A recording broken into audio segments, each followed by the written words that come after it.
Alrighty, that seems to be it. Now let's just visit the stage channel. And start the stage. So let's name it as the first one. Well, here it is.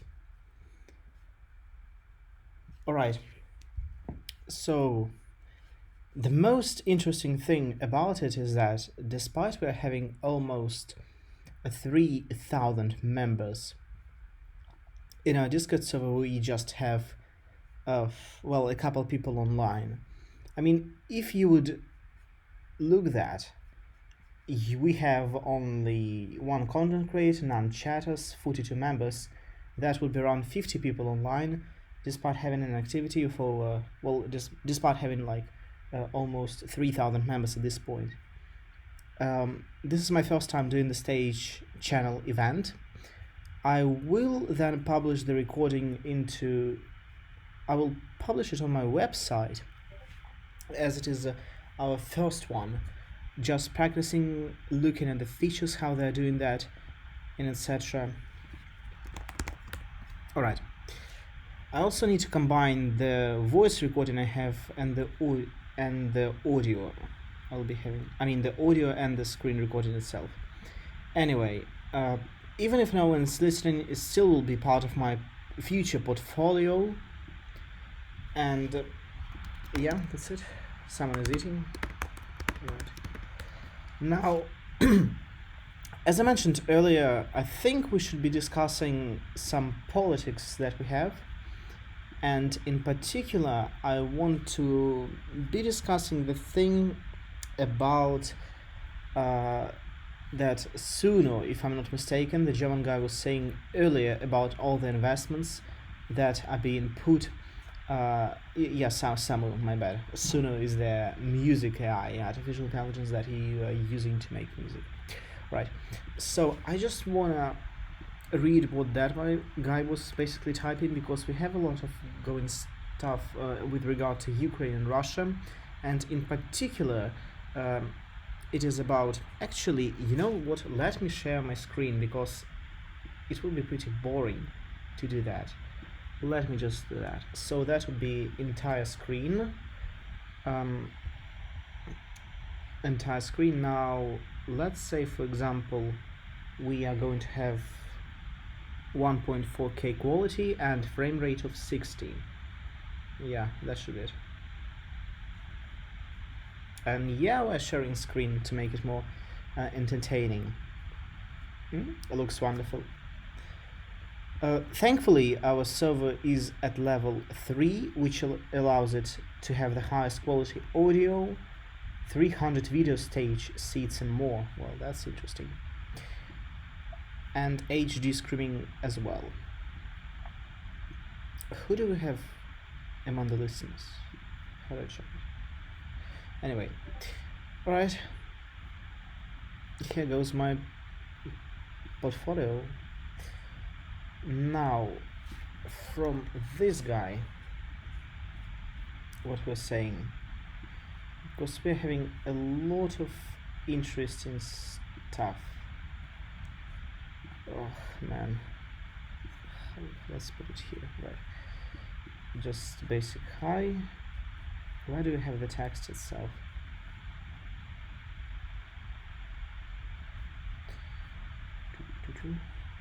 We have a lot of interesting stuff about investments that have been put. Okay, why not? Let's start, for example, from here. That Rheinmetall participates in the world's largest fleet of radar reconnaissance satellites. The battlefield of the future should be controlled from space, according to Rheinmetall. The space domain is very relevant for customers. The chosen approach has advantages over other systems.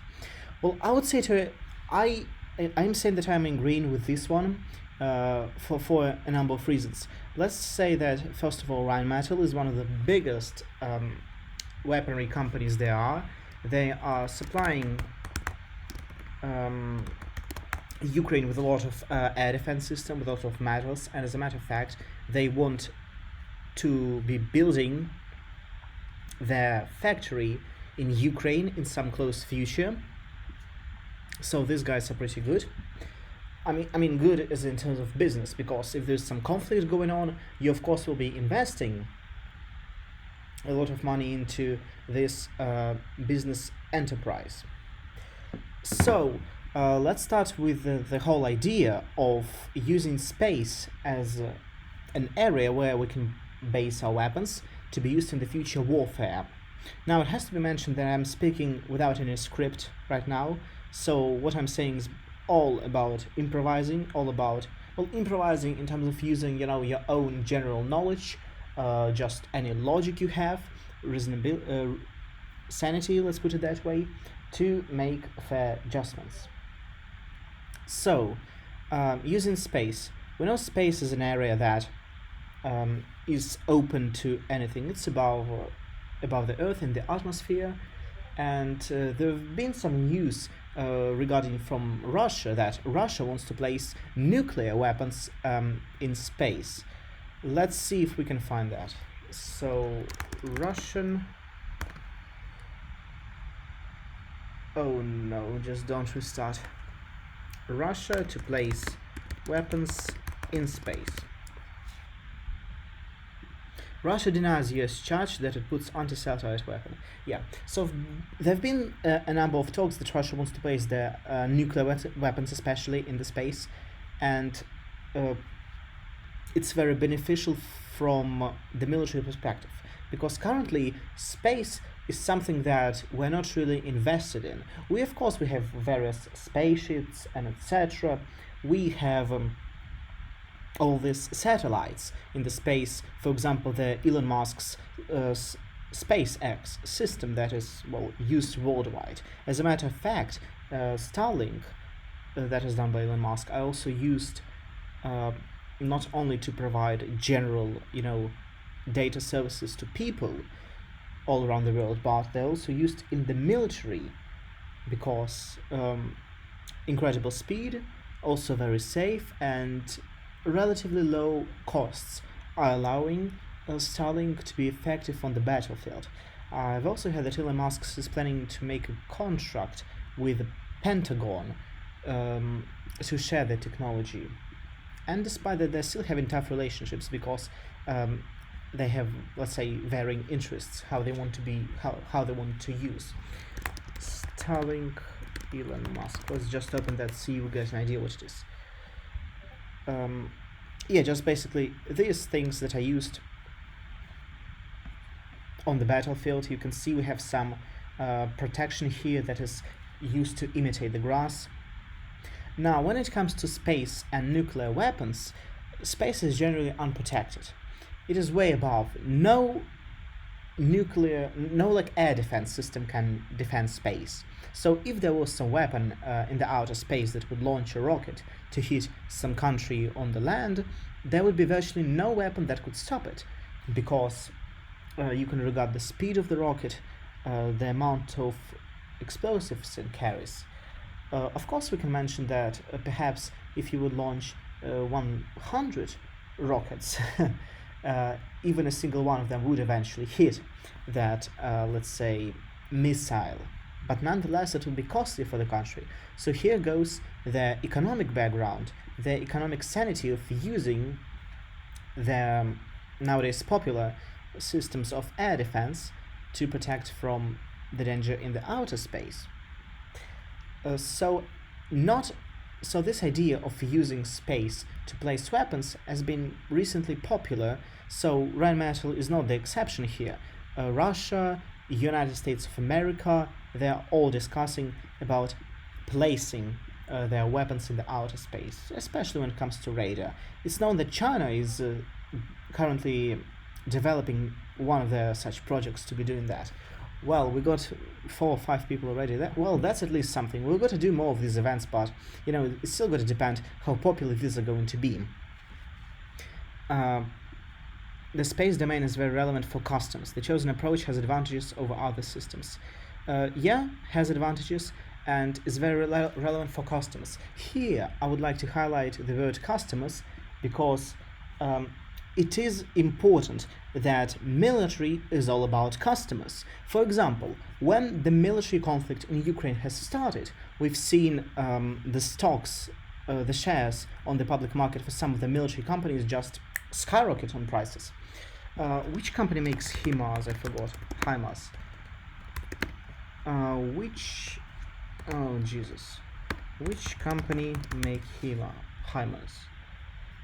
Is it? Oh, is it Lockheed Martin? Right. Let's just look at that. Rheinmetall shares. Let's just see. Rheinmetall shares price. And let's just visit this Yahoo Finance website. So we'll go back all to February 2024 and see how much they've changed over the years. I think we can actually pretty much check every stock company we have. We can check Lockheed Martin, I know, Rheinmetall, maybe even the Boeing company, since they are also making some, defensive systems. Let's go here, Lockheed Martin shares. Let's see what we have here. Stock price, news, etc. It might be that I'm based in Russia, that's why it takes so long to load this website, which is quite a shame. Nonetheless, let's see what they're saying. From already here we can compare that, well, Rheinmetall is much more valuable than Lockheed. Lockheed is traded currently at 470, I think it's USD, yeah, it says here, United States dollars. So Lockheed Martin is 470 USD, whereas Rheinmetall is around 420. Well, Yahoo wasn't so good at showing us the finances. MarketWatch, let's visit this one. Alright, 533. Now, can we select here, let's say for example, a period of 3 years. That should be about it. Alright, you can see a sudden increase. So we've gone all the way from around, well, what is it, 100 to around 500 over the past several years. Oh Jesus. I mean, it's either my computer that's lagging, or I don't know, or the website itself, where I can't even place a freaking pointer and just see. Yeah, I guess it might be the problem with the Yahoo website itself, because it doesn't really want to show up, whereas other websites are pretty much keen on that. I don't want to make false predictions, so I still want to find the website that would properly show me a proper increase. Alright, well, it shows here. Okay, for 1 day it shows, now 3 years. Alright, now we're talking. So, 30th of January, and you see, 27th of February 2022, when the conflict in Ukraine has started. So, here, 13th of February 2022, we have $386 per share. Just a week later, they go high as $410. And on the 27th of February, when we've got the official conflict breaking out in the Eastern Europe, they are being traded as high as 460. And if they've been sort of stable, they've seen a huge drop in 10th of September that year. Not sure why though. I know there was a mobilization, well, a partial mobilization in Russia. That might be the reason. There have been also peace talks during this whole period. Interesting trend, but you can see nonetheless that they're still, before that date, they were just barely reaching 400, like even 350 was like the average, but after that 470, so they've gained a $100 increase. That is a lot. Now if we could go here, actually this is MarketWatch website. I think we should be able to visit this website and also compare the stocks for Rheinmetall. Now 1 day and then 3 years. Alright, so 13th of February 2022, just €100 per one share. Then, 20th of February 2022. A week later, plus 50% of the original price up to 150. And even if we keep going over here, during the conflict itself, during June, the summer, just like several months after it's been started, we have 211. Compare with the original price. More than 100% has been the increase of these shares. And they gradually keep on rising, and here they've absolutely skyrocketed from the 22nd of November or something to 530. Not gonna lie, I had the idea of buying them. I was actually thinking of buying the Rheinmetall shares, but Jesus Christ, I screwed up so badly. But nonetheless, you can see that this warfare is all about money. If a company, if the government, if the people, well, some wealthy sponsors are ready to invest, they will be investing into the company, and thus they will have the necessary financial position to keep on producing the military equipment, military technology, and etc. So we're just comparing two companies, Lockheed Martin and Rheinmetall, and they've already been increased. Now let's also have a look at the Boeing company, since I know for a fact that they're also producing some military stuff. I'm not sure which though. They're definitely into, of course, well, since their main source of production is the Boeing 737, I would imagine they would be produce something to do with air. Well, this is actually fun.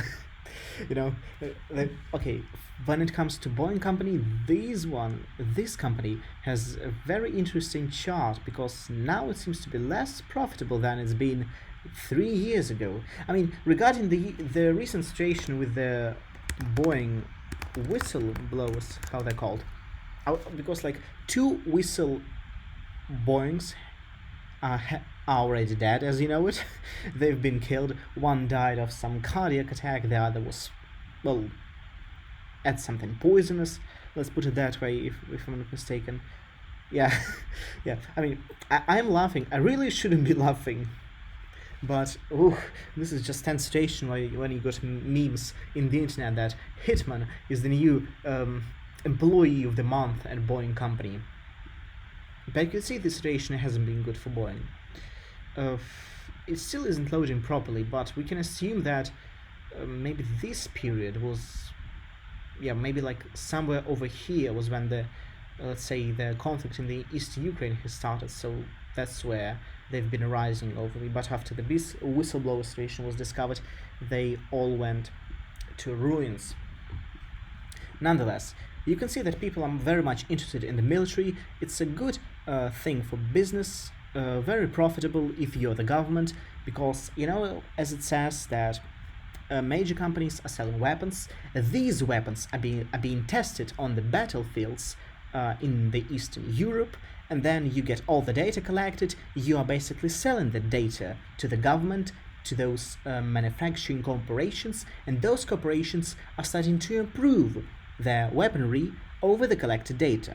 So in terms of that, you can imagine that the whole region where the fighting is happening, Donbass, is nothing but a basic battlefield where all sorts of weaponry is being tested.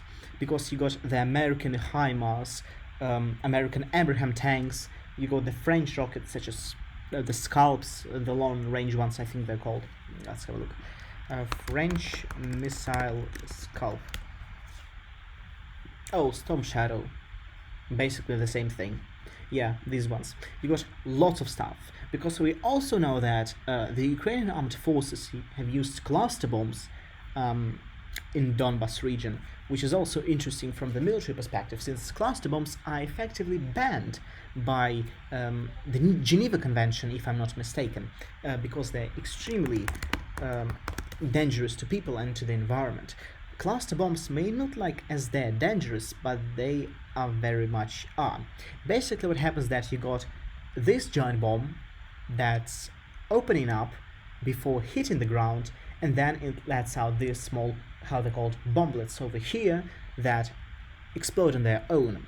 The thing is that they contain a lot of metal pieces, metal shrapnel, which can easily penetrate not only the human skin but the military Kevlar as well. So these guys are dangerous. They're less dangerous than the white phosphorus bombs, and still yet nonetheless dangerous. It's been seen that Israel has been using this in Palestine, but I can't comment on that. Though. I mean, I have the evidence. So, from this perspective, yes, very relevant for the customers, because if this field is going to get developed, if we're going to invest into space weaponry, space technology, then of course it's going to be a new basically arms race. So we had a previous arms race between the Soviet Union and the USSR during the period of the Cold War. Nonetheless, once the Soviet Union disintegrated in 1999, this period has come to an end. Nonetheless, we're seeing a new age of weaponry. We can of course mention here that also artificial intelligence is being a new way of pursuing their military advantage. But space weaponry can be also something that we're going to see in the future. Nonetheless, it requires proper finances. Let's go, for example, for the next passage. Germany's leading arms company, with a focus on land forces, will also use space for its business in the future. The Dusseldorf-based group is investing in the operator of the world's largest fleet of low-flying radar reconnaissance satellites, the Finnish company ICE. Now, when it comes to business in the future, it should be also mentioned that I will just make one small comment for one of my people over here. Just type it in the chat. The guy is basically asking me that if I could use the Russian language to talk. I cannot talk. This is for my portfolio in the future. Let me quickly reply to that.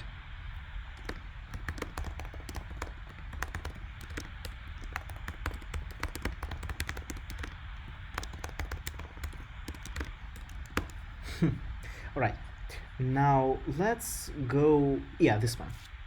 What should be mentioned over here is that we're having this business in the future. Now, when it comes to space, it is a completely new, undiscovered area. Well, undiscovered in terms of that we're not fully capturing the potential of space. We using space as some sort of medium place where we can transport our satellites from Earth to space for internet connection, for radar detection, etc., or to dropping them at, for example, Moon or Mars, or like that.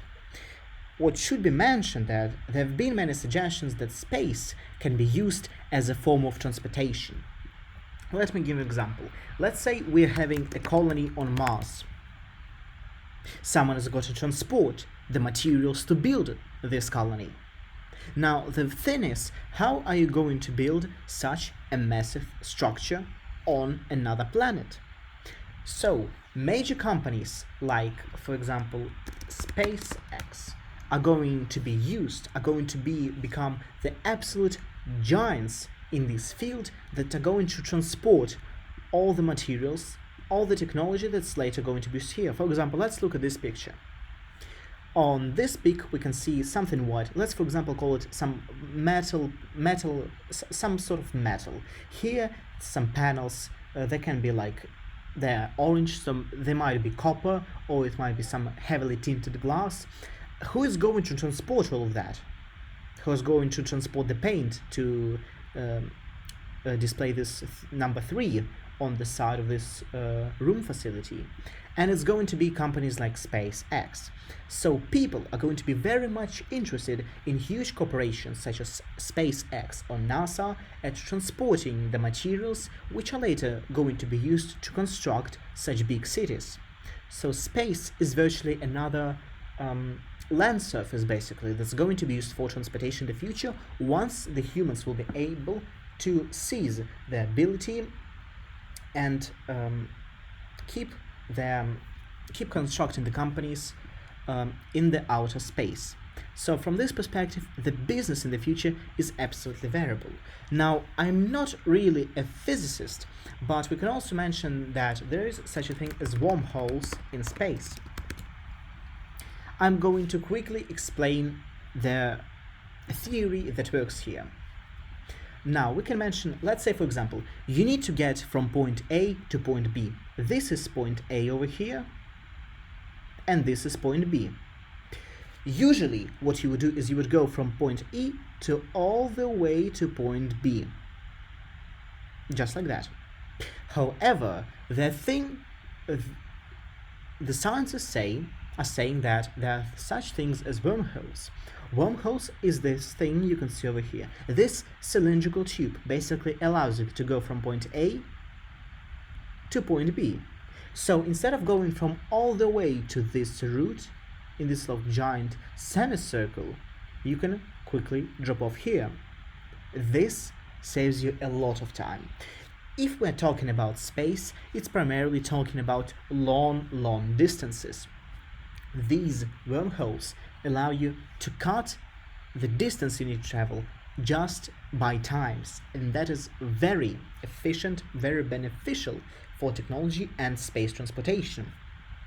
So even if it might look right now that space transportation cannot be an option, since it takes like years, months, and lots of energy costs to get to Mars or Moon, for example, once the scientists discover such wormholes, it will be just overwhelmingly easy to transport materials and keep on constructing, and the same place that we might have an actual war happening in the outer space. So that when it comes to business in the future. World's largest fleet of low-flying radar reconnaissance satellites. Well, needless to say here that radars are important. Radars are being used by China in the outer space, used by every company, since it's weapons and weapons of a good use, since radars can detect missiles, radars can detect any aircraft that, for example, used. Because how it works, we have, for example, let me quickly get to that. We have this airplane called A-50. Only a handful of these was manufactured in Russia. So if I'm not mistaken, there are literally 5 A-50 airplanes. They've been all manufactured during the times of the Soviet Union, and yeah, they just, you can see just 6 left and many has been lost. Let's have a look at its functions. Okay, so radar early warning aircraft that allows Russia to detect incoming Ukrainian missiles and identify ground targets. The aircraft are valuable but in limited supply. Alright, so you see what's happening. These guys are basically flying, they're detecting the incoming missiles, they're flying back to their base, and then the Russian air defense system is being able to take down the incoming missiles or suicide drones that are flying towards Russia.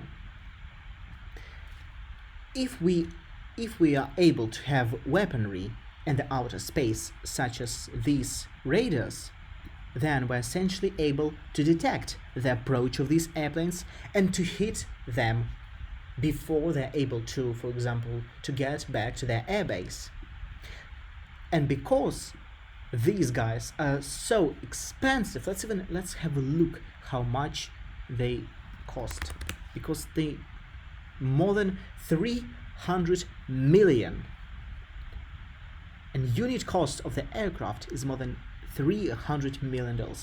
This thing, 300 million per one piece. And only 6 of them left, and a number of them has been shot down already. You can see they're being extremely valuable, not manufactured anymore. We're not gonna touch reasons at the moment why. Incredibly valuable.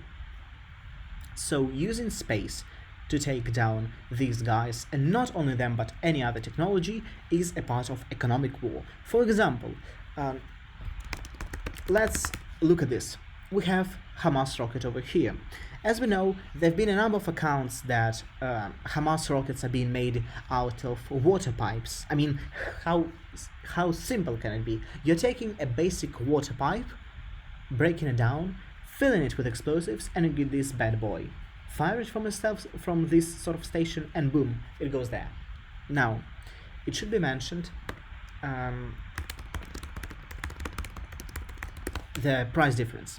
The Israel has Iron Dome, one of the most effective air defense technologies in the world. Hamas doesn't have that, but what it has is a low-cost ton of missiles. So what's happening? Hamas is launching these guys that are as expensive as $1,000.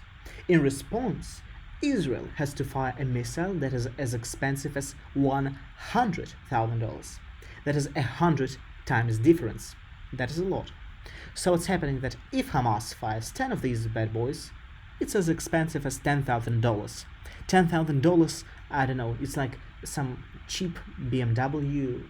I'm not sure how much a BMW costs, but you can get the comparison. It's not that expensive when it comes to military. However, Israel has to spend 10 Iron Dome rockets, that is $1 million. Think about this for a second. $10,000 compared with $1 million. That is an astonishing difference. And because of this difference, Hamas has an upper hand. It is much cheaper for them to fire these rockets.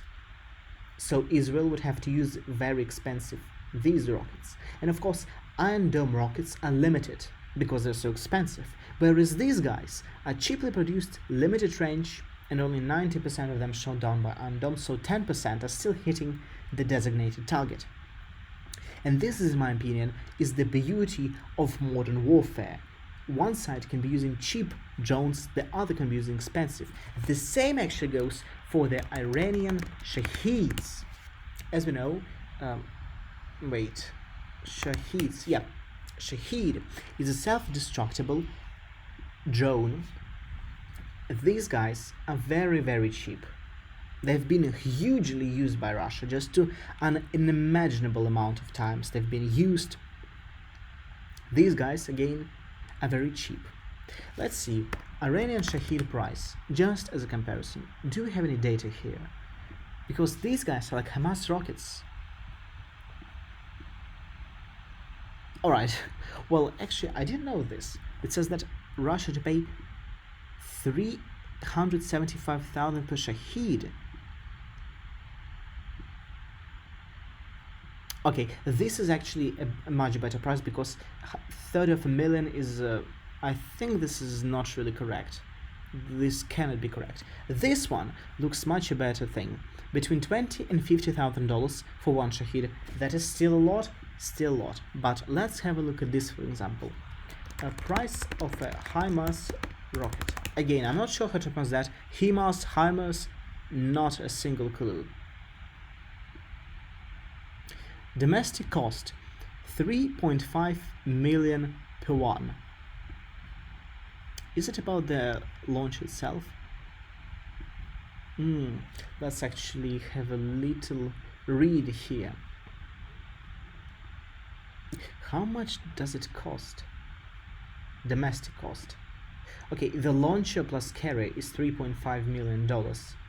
Okay, 168,000 per one of these rockets. Oh, that's for domestic. For export, it's 430,000. Nonetheless, even if we assume that a single rocket costs as much as 170,000 rockets, the Iranian Shaheed is only 20 to 50,000. You can see the difference in pricing over here, and because of its difference, it is extremely costly for Ukraine to be taken down these Shaheeds with the American HIMARS, simply because of the price difference. And that is the beauty of modern wars about economy.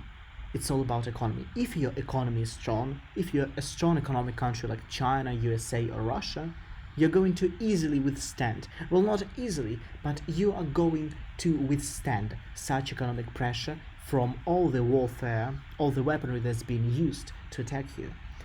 If you're not such stable, if you don't possess such a stable as economy as Ukraine, because Ukraine, well, doesn't have many resources, doesn't have many economic partnerships to keep up the economy, so have to keep taking loans from other countries.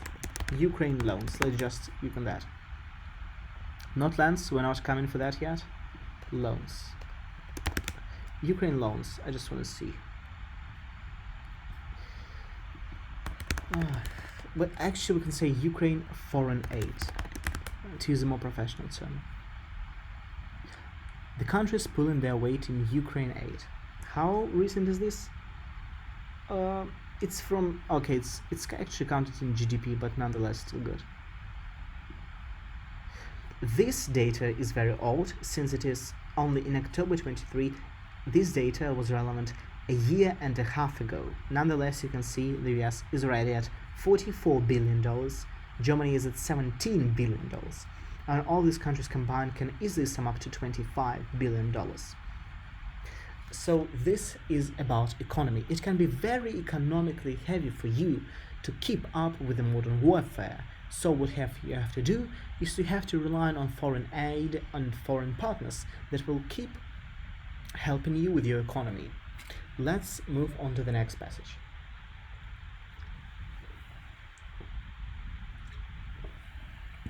This became known at the ILA Aviation Exhibition in Berlin that ended on Sunday. The exact amount of the investment is not mentioned. According to the information, the ICEYE satellite fleet is able to observe the Earth's surface from space in almost real time, day and night, even through clouds. You know, here it is really impressive for me, and I will tell you why. One of the most popular technologies we have nowadays to observe the military warfare is the MAXA technologies. MAXA has a huge radar that is observing just the battlefield. These guys. They are one of the most precise radars that you have at the outer space, that you have in existence, that are making, just look at this, incredibly precise images of the warfare. So MAXA technology is used in warfare. Let's just have a look at some of the pictures over here. For example, this third picture. This one is even better. I hope I'm not banned from their website because I'm in Russia. Alright, I'm not. Okay, it is dated to be just the beginning of 2023, so it's like a year and a half ago. Let's have a look, for example, here. MAXA was first used to tell the world about the 40-mile convoy. How do I select that? About the 40-mile convoy that was approaching Kiev in the early days of the invasion. This image was taken on February 28, 2022. Just look at this. You can see a huge military convoy. Here, for example, we can see trucks. These trucks are big ones. They're likely to be filled with military personnel. Whereas, for example, these cars are either PMCs or tanks. If you don't know what PMC is, let me show you. PMC Army. PMC stands for how's it called? Forgot. Oh no, not the company. Personal carrier. Jesus, I forgot the terminology. Well, that is embarrassing. Armed carrier.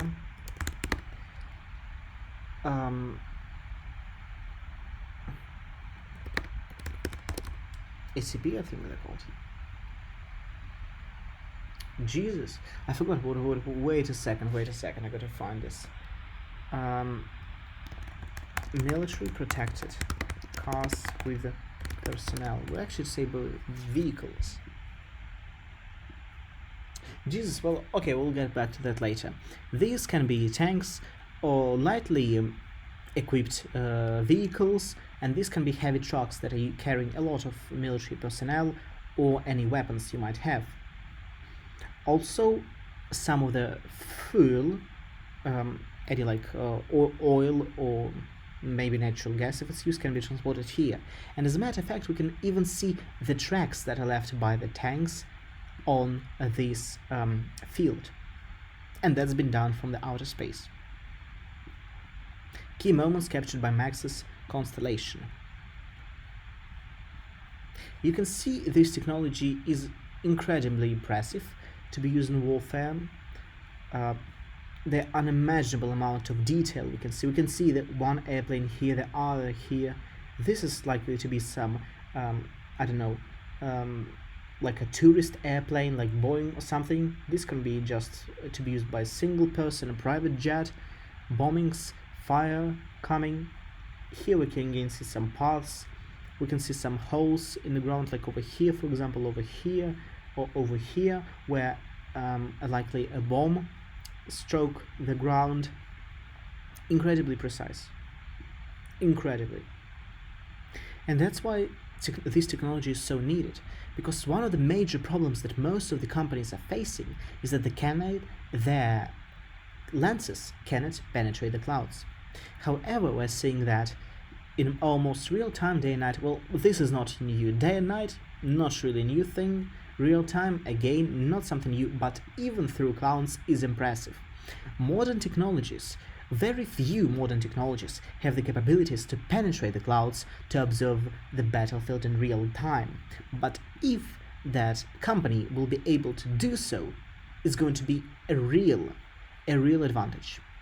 How's it called? ICEYE Satellite Fleet. Let's just have a look at that. Let's see. Earth observation 32. They might not be even used. They might not have been designed originally to be used in the military, but they nonetheless can carry out such functions. Which is again the same thing as, for example, the radios. We, for example, got first radios to be used in the military, then they got out in public and are now used as civil equipment so you can listen to music. The same concept here. It's something that's been originally used by the military, but which eventually got down to be used by the civilians.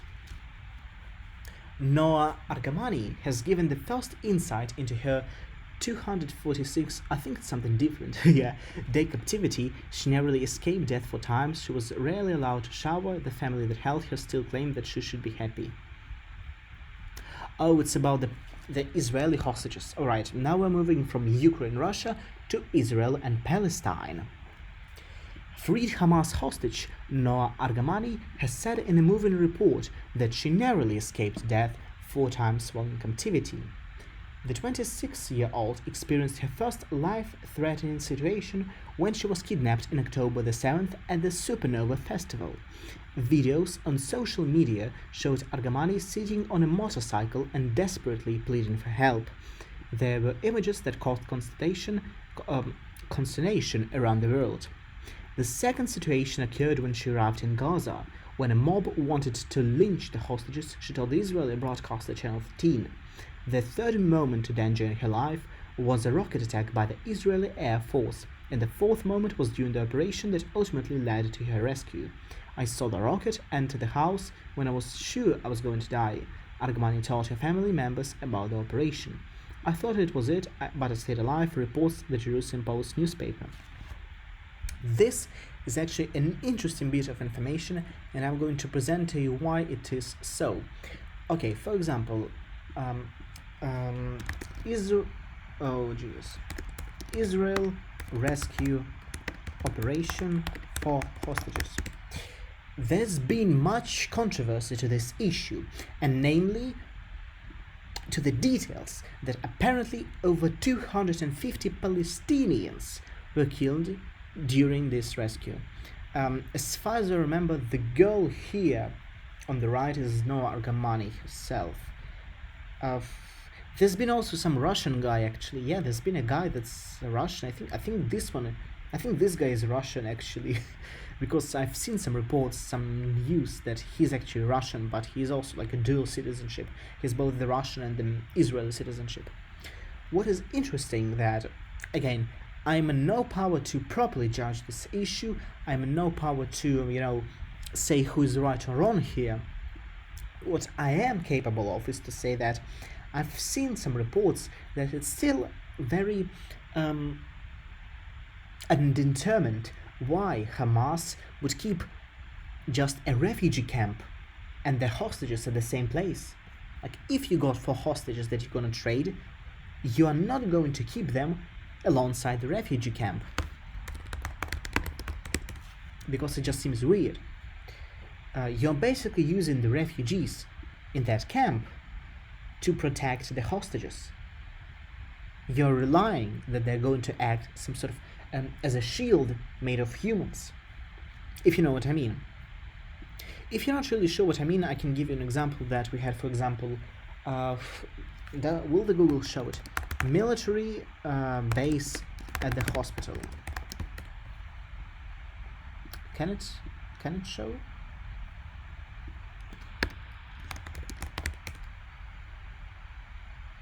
In Ukraine? No. Hamas maybe? Yes, now we're getting there. Right. Again, I'm solely looking at saying what I see in this news. Hamas terror base is hidden beneath Gaza's largest hospital. Israel alleges. Now, I'm not going to debunk whether this is right or wrong, but by the way, I think it is actually not fake, it is correct. What I'm going to say though is that Ukraine has been using the same way of military warfare. Ukraine was also pretty much camping, sitting, occupying hospitals, schools, and live apartments. So they would use that as the point from which they could fire, I don't know, RPG missiles, shoot, and like this. That's why we have, for example, we have large cities like Kharkiv or the famous Bakhmut, like this. So Ukrainian armed forces would sit in Bakhmut and basically they would just camp there, and the Russian military would have to completely, as you can see here, put this whole city to ruins so they could, let's say it, get rid of these Ukrainian armed soldiers. And the same thing, the same sort of tactics that is also used by Hamas. They also camp at these civilian buildings like schools and hospitals, and the Israeli Defense Forces, IDF, has no other choice but to keep attacking such buildings, even if it contravenes the Geneva Convention. And the same does Russia.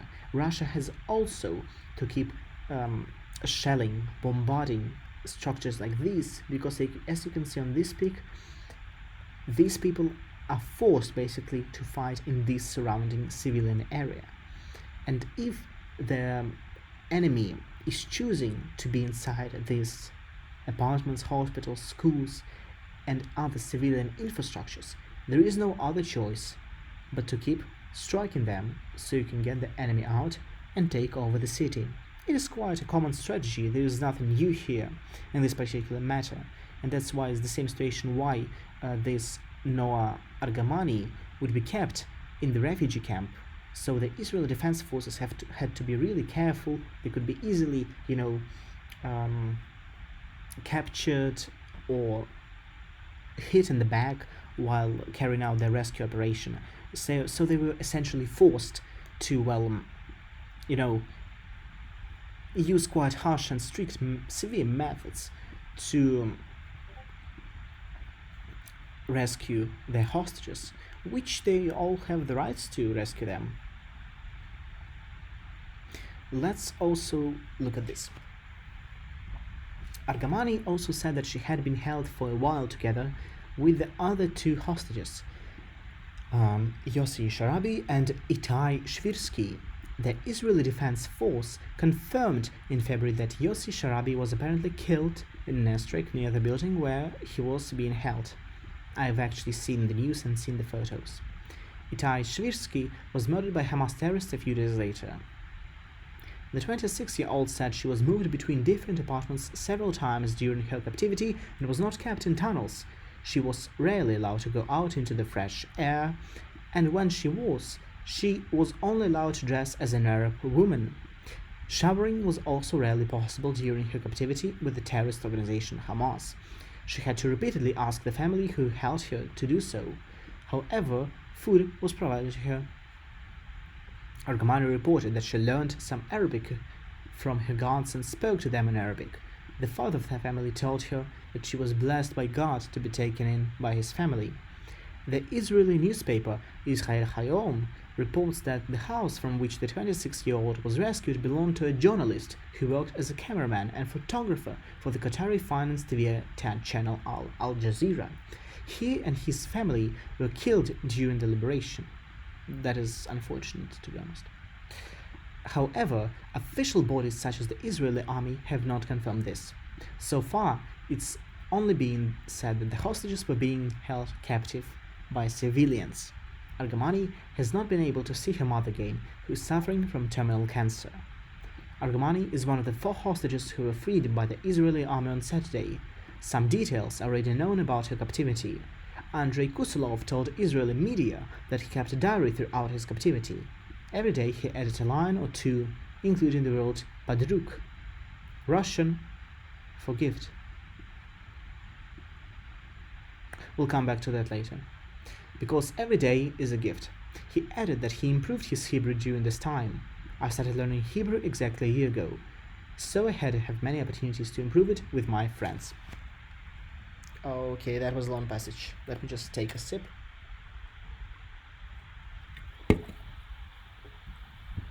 Alright, let's keep on talking. So, this guy, Yossi Sharabi, who was killed, I've seen photos that he was killed, so I can definitely confirm that he was killed. I've read the news. Itai Shvirsky, I cannot comment on that, haven't seen, haven't read, but still likely to be true if he hasn't been found. Now, you can see what's been here. Moved between different apartments. So what is essentially happening is that she is being held a hostage by the civilians. So what the Israeli Defense Force has to do is to fight their civilians, fight them as a part of guerrilla warfare to free the hostages. Again, it is illegal, incorrect tactics, you shouldn't be doing so. Civilians should not be involved, they should not be, taken in hostages and being with them, as they can get killed just as they did. Now, we can also keep on moving and talking to dress as an Arab woman. I mean, this part especially annoys me, but maybe to a questionable extent, and I will say why. As for me, the main thing about this that it is an Arab culture, it is Palestine, it is Arab culture, so of course it goes without saying that she has to be dressed as an Arab woman. Now let's just go to that. Arab woman dressing. Not the one I wanted. That's better.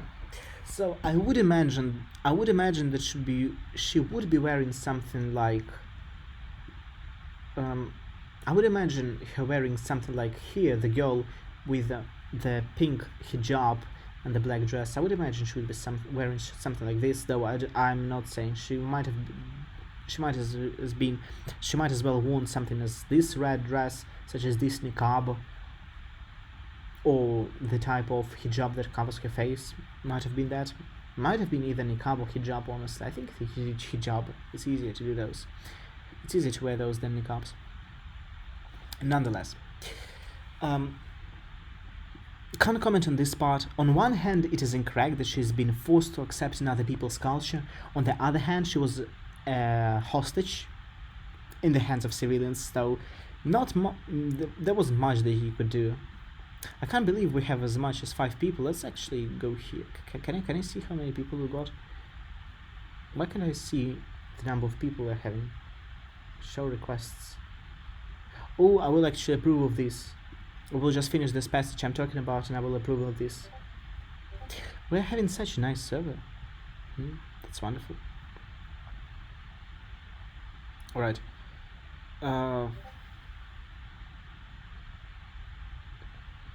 Ooh, I lost the message. Okay, over here. Alright, here.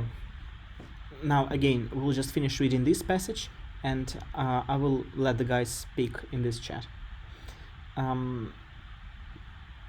Okay, she was kidnapped. I don't think it was called Supernova. I think it was like a nature festival or something about the friendship between Palestine and Israel. How much of an irony is that? Anyway, I lost it, bro. Okay, here, yeah. Captivity terrorist. I mean, I would understand why it was hard to, showering. You see, it says here showering was rarely possible during her captivity. Again, poor infrastructure, a lot of ruins. It's obvious that she would not have such a brilliant opportunity to shower. Just, I can't comment on that. I sincerely understand. That's understandable. That because of poor infrastructure, she didn't have an ability to shower because water. Well, I mean, regarding that Hamas is using literal water pipes to make their rockets, it's not surprising that they would have some problems with showering, because there are no water pipes that transport water because they're all being used to make rockets. That's ironic. Yeah. Now, she learned some Arabic. I guess it's nice. Blessed by God. Not sure how to say that. In Hebrew, it would be Baruch Hashem, blessed by the name.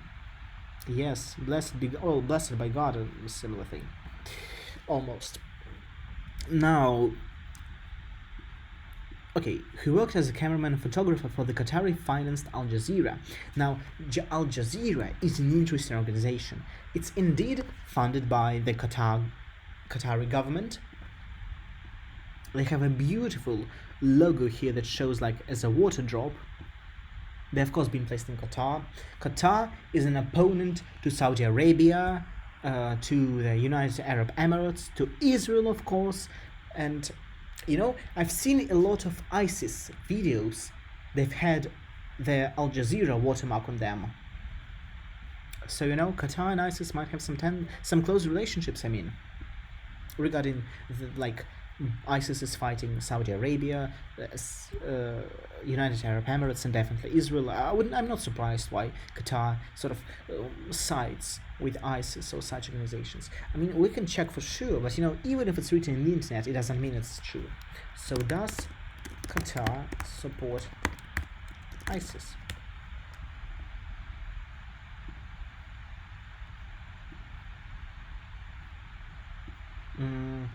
Qatar maintains ties to Western adversaries, including Iran, Hamas, and the Muslim Brotherhood. Okay, again, not everything that's written on Wikipedia is true. Not everything that's written on Wikipedia is true, but still it says Qatar maintains to Western adversaries, including Iran, Hamas, Muslim Brotherhood, and other extremist organizations in Syria.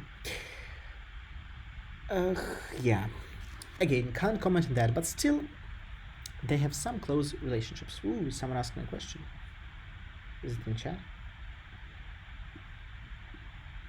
Bro, just once I finish. Bro, why am I tapping this?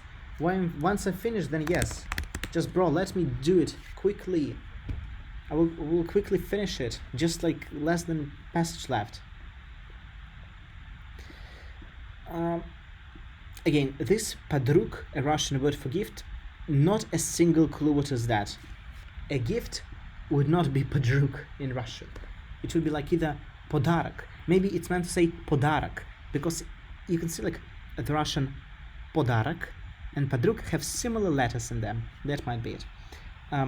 Now let's actually let the people invite. Well, let's say Opsec. Let's see what you have to say.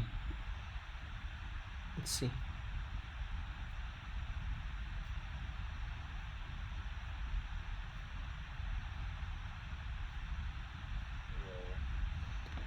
Hello. So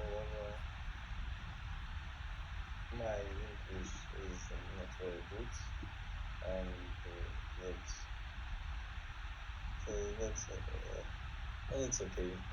Yeah. Yeah, of course, of course. Let's also invite Ape so we have a triple discussion. Okay.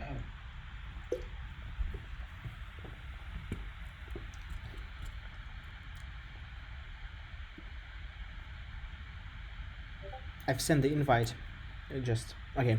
I mean, хочешь, можешь начать говорить. М? Sure. Подожди. Если хочешь, давай начнем говорить. If you wanna start chatting, of course, we're all welcome to. Я не понял, ты за кого? Давай на... Ты хочешь устроиться на иностранную работу? Ну, I'm just gonna explain quickly why I'm doing so. Ну, в целом, просто для себя, чтобы я у себя на веб-сайте разместил, и чисто знаешь, как портфолио, что ты проводишь такие, скажем... Прям есть? Да, у меня есть веб-сайт свой. Ты бездарный. Спасибо большое. Alright. Oh, Ape left. Okay, we also have Raris who wants to speak. Let's also approve of him. We're having such a nice discussion. It's our first stage event, yes, it's so amazing. Hello! We're having 3 stage speakers at this point. Well, this is amazing. Well, this is great.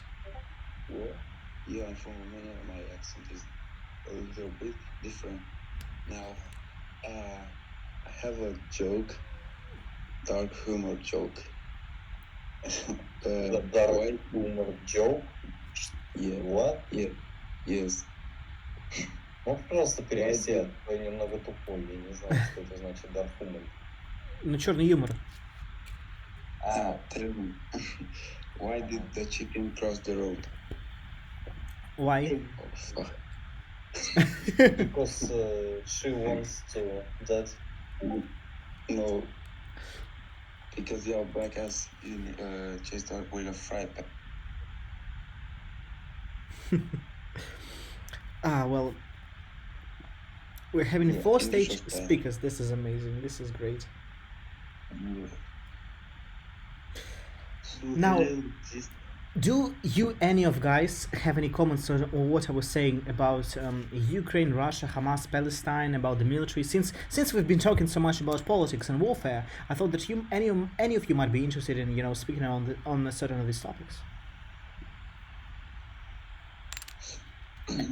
Any comment? Одним словом, я не понял, это был вопрос или что? Yeah. What's the point of war? I mean, what's the point? Подожди, ты задал вопрос. Задаетесь вы вопросом? Нет, я в плане, есть у вас комментарии к теме Украина, Россия, Хамас, Израиль, Палестина? Нет. So, Raris, do I pronounce it correctly? It's called Raris, right? Rarish. Right. Yes. Что такое Ралиш? Ну, имя румынское. Yeah. Romanian, yeah. It's a common name. Look, Raris, what you're asking me? What is the point of the war? You want me respond to you from the international perspective, from the Ukrainian perspective, or from the Russian perspective? Russian, I guess. Right. The official Russian reason for having, again, not the war, but the special military operation, специальная военная операция, how that would be in Russian, is because Ukraine has been targeting the Donbas region for a lot of time, like shelling those regions. So what, and basically invite them to be in Russia. Because if you look at my screen right now, because I'm screen sharing, we had the referendums in Lugansk and Donetsk that took place on the 21st of February 2022, just 3 days before the official special military operation was launched by the president of... Alright, now it's good, Ну да, но... So, did I answer your question? Yeah. Alright, that's great. Any other questions you guys want to ask me? No, sorry. Yes, I do. Yeah, sure. Do aliens exist? Ooh, now we're talking about astrophysics, as I would say. Actually, biology as well. You see, from a religious perspective, humans are the only living creatures on Earth. However, Подожди, он задал... Подожди, пожалуйста, можно Да, да, да. тебя? Смотри. Он сказал, есть ли у тебя мнение про инопланетян? да, живут они или нет, есть ли они или нет. So what I'm saying basically that from the religious perspective, humans are the only, sort of creatures that exist in our world. Well, thank you for the compliment, the time you teacher. Thank you, Ravish. However, in my opinion, it should be mentioned that, of course, there are certain other life forms, because aliens do not have to be necessarily like us, humans. They can be bacteria, viruses, on other planets, and they can be still considered to be living organisms. But I'm not excluding that they are certain so-called aliens, because, like, imagine how wide, how absolutely magnificent our galaxy is. It would be silly to think that in the whole of the universe we are the only ones, because we just imagine the probability that we are the only living organisms. In my opinion, it is virtually impossible. Other life forms must be present.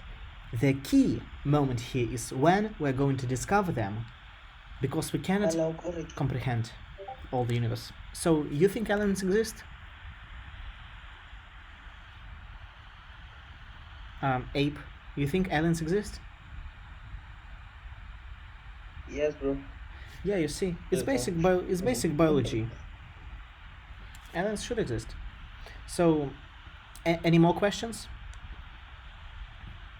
So, do you think it's still possible for SpaceX to build a living camp on Mars?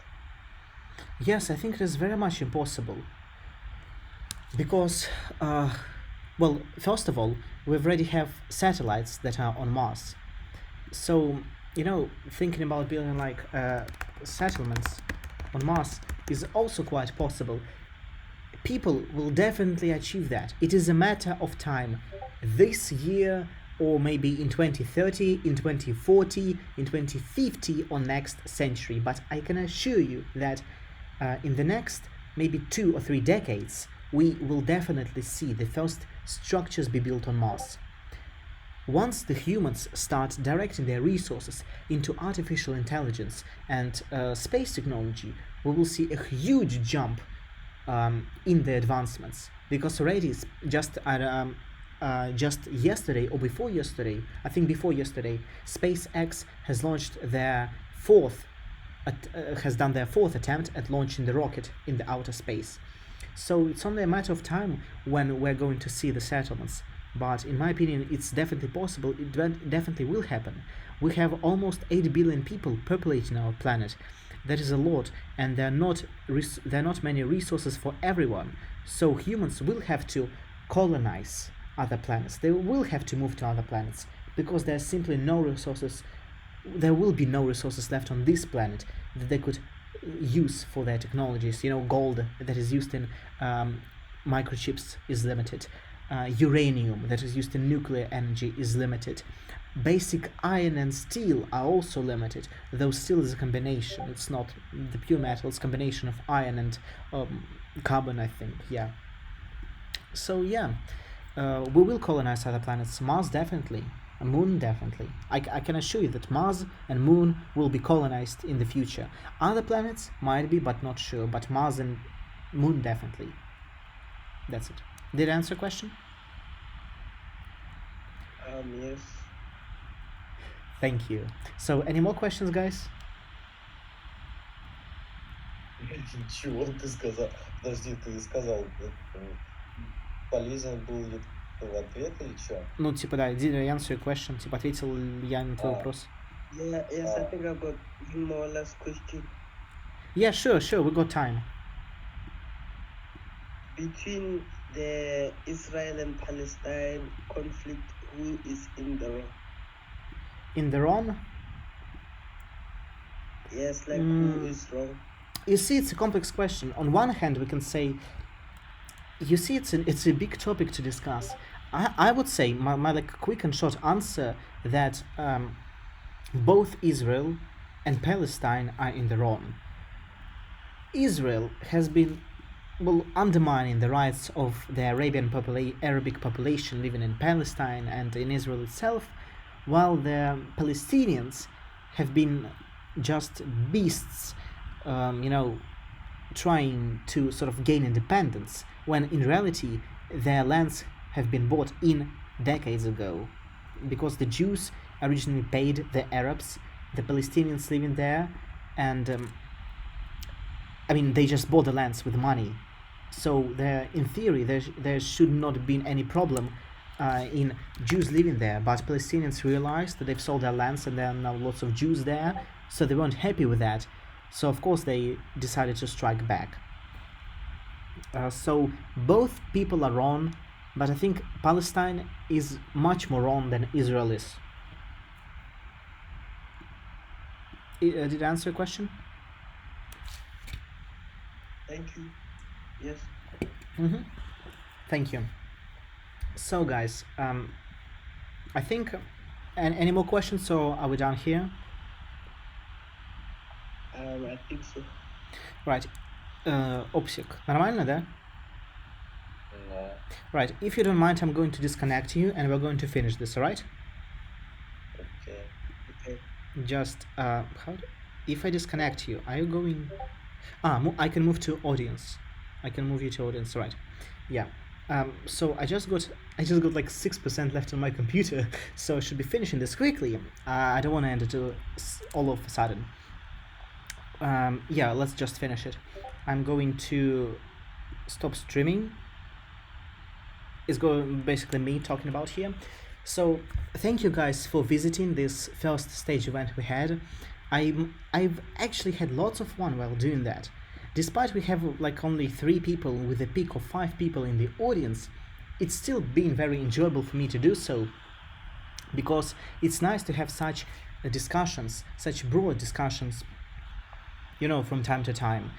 I'm satisfied how with this gun I'm very much thank you guys to all that have been listening. So thank you both my Polish friend and Opsik and Ape and Raresh for that, because very much thank you guys for being here. And now I'm going to end it. So yeah, thank you, and then see you later. We're going to have more stage channels later on. On that note, thank you guys.